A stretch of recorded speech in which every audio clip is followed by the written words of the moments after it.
Vi spiego questa storia, no? Elio portò una sua amica a mangiare in un ristorante. Quando elle s'est pris toutes les choses de sel et poivre, se le mit dans son sac. Chi era? Elda. Elda. Lui le dice. Comunque. Che bastonata. Perché siccome gli piacevano le cose di sale e pepe, logicamente le ha detto ok, fai una cosa, tu prenditeli e mettili nella borsa.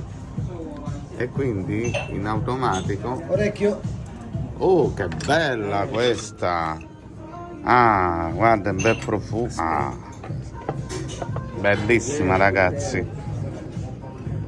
Bella sta cosa, sta presentazione con il rosmarino bruciato, porta pure bene, nel senso proprio di bella scaloppina proprio alla milanese, questa qua.